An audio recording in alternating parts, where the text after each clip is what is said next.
Assalamualaikum warahmatullahi wabarakatuh. Perkenalkan, kami dari kelompok 10 akan membahas mengenai manajemen risiko, studi kasus pada UMKM Sari Pakuan, CV Jarwal Mega Buana. Sebelumnya, izinkan saya untuk memperkenalkan anggota kelompok kami. Yang pertama itu ada saya sendiri, Alienda Sinanti, lalu Putri Amanda Sari, Salva Lucrecia Marlian, Eusebia Regina, dan Regina Pinka. Selanjutnya ada pendahuluan. Usaha mikro, kecil, dan menengah UMKM memegang peranan penting dalam perekonomian Indonesia karena dapat menjadi ujung tombak industri nasional dan menyerap banyak tenaga kerja. Tahun 2011, kontribusi yang besar diberikan oleh UMKM terhadap penerimaan negara sebesar 61,9% pada pemasukan produk domestik bruto atau PDB dari pembayaran pajaknya. Sebagaimana uraiannya adalah usaha mikro sebesar 36,28%, usaha kecil sebesar 10,9%, dan usaha menengah sebesar 14,7%. Hal-hal tersebut dapat dilakukan untuk menambah nilai jual UMKM. Yang terpenting agar UMKM dapat bersaing dengan produk asing yang kian membanjiri sentra industri dan manufaktur Indonesia. Mengingat UMKM adalah sektor yang mampu menyerap tenaga kerja terbesar di Indonesia. UMKM Sari Pakuan yang merupakan sebuah UMKM yang memiliki tujuan, pasti juga memiliki banyak risiko dan halangan dalam mencapai tujuannya. Kemudian juga dirasa perlu untuk menerapkan dan memiliki manajemen risiko. Seperti yang disebutkan di atas, bahwa UMKM pun harus mampu mengendalikan risiko yang ada dan harus mampu mengidentifikasi risiko yang bisa saja muncul dalam proses bisnis UMKM.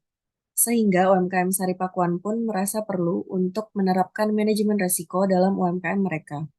Diharapkan dengan adanya perancangan manajemen risiko yang kemudian dapat diterapkan di UMKM Sari Pakuan, dapat mengurangi dampak dan frekuensi terjadinya risiko dalam UMKM. Manajemen risiko diharapkan mampu membantu UMKM Sari Pakuan untuk mencapai tujuannya lebih optimal dengan mengantisipasi berbagai macam risiko yang ada di dalam UMKM Sari Pakuan. Penelitian ini juga berfokus untuk melakukan kajian untuk penerapan manajemen risiko dalam UMKM. Kemudian rumusan masalahnya adalah yang pertama, apa saja risiko utama yang ada dalam proses bisnis UMKM Sari Pakuan. Yang kedua, bagaimana proses dan langkah-langkah yang harus dilakukan oleh UMKM Sari Pakuan untuk melakukan pengelolaan risiko secara sistematis dan terencana. Dengan demikian, tujuan penelitiannya adalah yang pertama mengidentifikasi risiko yang dapat terjadi dalam proses bisnis di UMKM Sari Pakuan. Yang kedua, untuk merancang dan mengetahui proses dan langkah-langkah yang harus dilakukan oleh UMKM Sari Pakuan untuk mengelola risiko secara sistematis dan terencana. Kemudian selanjutnya ada metodologi penelitian. Pada penelitian ini memakai dua metode. Yang pertama ada studi kasus, di mana penulisan ini menggunakan pengumpulan data yang dilakukan melalui tinjauan literatur mengenai perancangan manajemen risiko dengan menggunakan standar ISO yang akan digunakan pada UMKM untuk memahami dan merancang bagaimana proses pembuatan manajemen risiko dan sistematika manajemen risiko yang ada dalam UMKM tersebut. Dan tinjauan literatur juga dilakukan untuk mempelajari mengenai hal-hal yang perlu dilakukan di dalam UMKM. Kemudian peneliti juga melakukan focus group discussion bersama dengan pihak-pihak internal UMKM, yaitu sebanyak 8 orang yang terdiri atas kepala UMKM, kepala produksi, kepala penjualan, kepala bagian keuangan, karyawan pengiriman, dan karyawan produksi maupun penjualan dan melakukan observasi partisipasi di dalam UMKM untuk mengembangkan hasil penelitian yang diperoleh untuk menjawab permasalahan. Selanjutnya, penelitian ini juga memakai metode kualitatif deskriptif. Penelitian deskriptif ini merupakan penelitian yang bertujuan untuk memperoleh ciri-ciri variabel yang mana dalam penelitian ini digunakan untuk memperoleh gambaran mengenai resiko-resiko yang ada di dalam UMKM Sari Pakuan dan bagaimana perancangan manajemen resiko di UMKM tersebut. Dan penelitian ini dimulai dengan mengumpulkan data primer dan data sekunder, kemudian diskusi forum grup discussion dengan pihak internal UMKM Sari Pakuan, sedangkan data sekunder diperoleh langsung dari UMKM Sari Pakuan tersebut.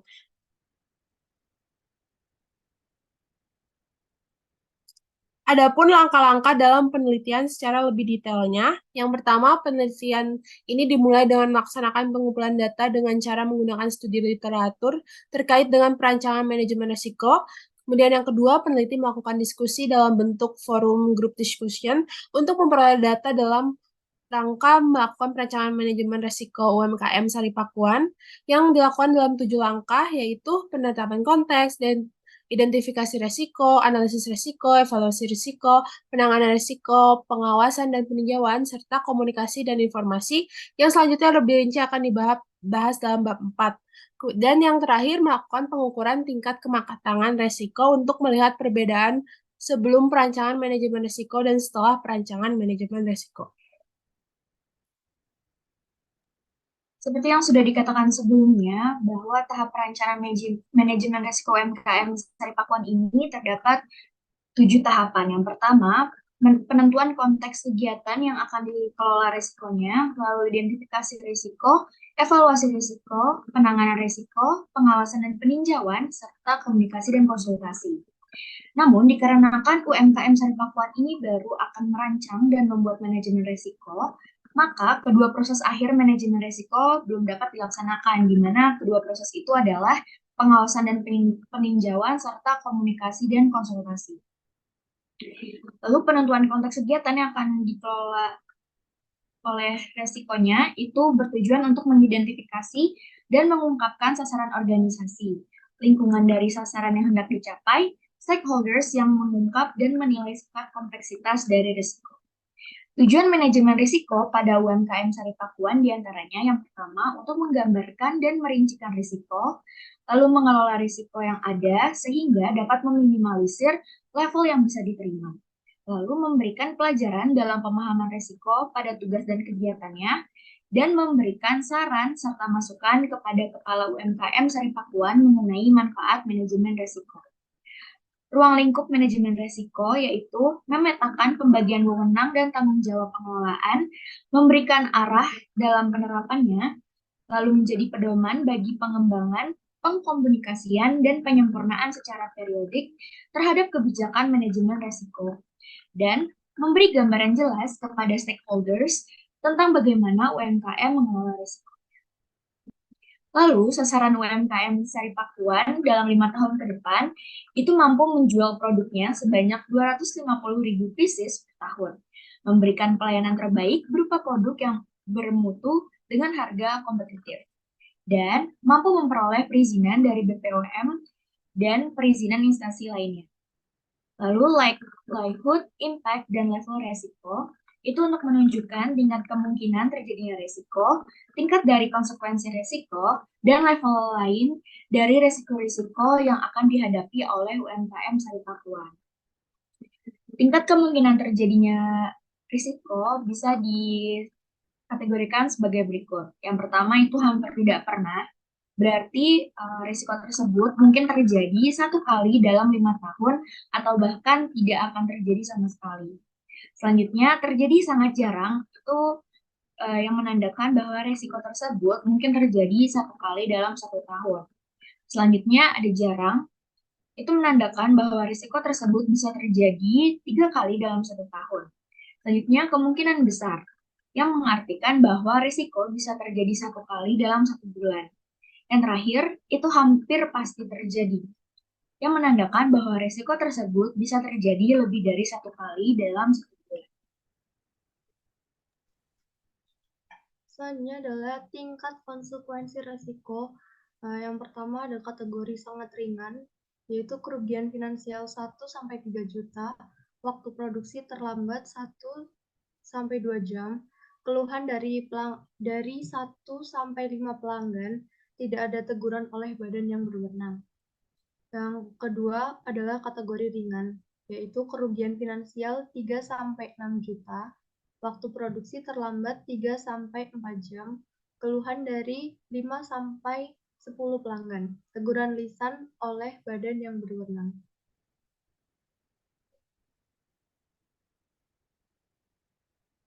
Kategori ketiga ada sedang, yaitu kerugian finansial mencapai 6-9 juta, waktu produksi terlambat 5-6 jam, keluhan dari 10 hingga 15 pelanggan dan teguran ringan tertulis oleh badan yang berwenang. Kemudian kategori berat yaitu kerugian finansial mencapai 9 hingga 12 juta, waktu produksi terlambat 7 hingga 8 jam, dan keluhan dari 15 hingga 20 pelanggan, dan teguran berat tertulis oleh badan yang berwenang. Dan terakhir ada kategori sangat berat yaitu kerugian finansial 12 hingga 15 juta, waktu produksi terlambat hingga 9 hingga 10 jam, keluhan lebih dari 20 pelanggan dan tidak mendapatkan izin oleh badan yang berwenang. Selanjutnya, level dari resiko itu sendiri. Menentukan level resiko menggunakan matriks risiko untuk menentukan batas antara risiko yang dapat diterima dengan yang tidak bisa diterima oleh perusahaan. Nah, matriks penentuan risiko itu merupakan penggambaran atas wilayah dari dampak dan frekuensi risiko sehingga bisa ditentukan tingkatannya. Yang pertama itu ada yang berwarna hijau, itu berarti tingkatan dari risiko tersebut masih terbilang rendah. Lalu kuning berarti tingkatannya sedang, dan yang berwarna oranye serta merah menandakan bahwa risiko tersebut berada di tingkat yang ekstrim. Selanjutnya, di dalam level risiko terdapat kriteria. Kriteria tingkatan risiko yang digambarkan dari matriks sebelumnya akan ditentukan tindakan yang diambil pada tahapan ini. Yang pertama ada level risiko rendah, yaitu kurang dari 4. Tidak perlu mengambil tindakan, risiko masih bisa diterima. Yang kedua ada level risiko sedang, dari 4 sampai 8. Disarankan mengambil tindakan penanggulangan apabila sumber daya tersedia dan memungkinkan.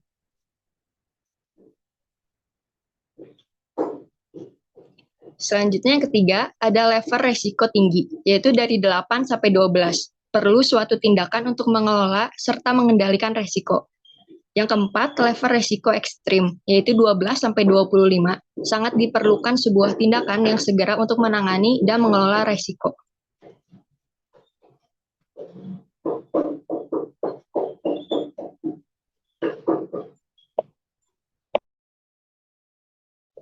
Selanjutnya, kesimpulan. Ada 14 resiko pada UMKM Sari Pakuan. 7 resiko operasional, 2 resiko pasar, 3 resiko strategi, 1 resiko reputasi, dan 1 resiko kepatuhan. Dibuatkan suatu manajemen resiko yang tertulis dan formal untuk diterapkan pada UMKM. Dari perancangan manajemen resiko, ada 3 macam upaya penanganan resiko yang dapat dilakukan. Yang pertama, mengurangi dampak atau frekuensi dari resiko. Yang kedua, menerima resiko. Dan yang ketiga, mentransfer resiko. UMKM Sari Pakuan mentransfer 2 resiko dan mengurangi dampak dari 12 resiko lainnya.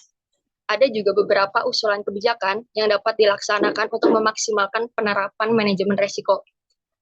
Kebijakan tersebut terkait dengan siapa penanggung jawab pengelola resiko manajemen resiko, pengelolaan risk register, dan bagaimana proses pengawasan manajemen resiko dalam UMKM.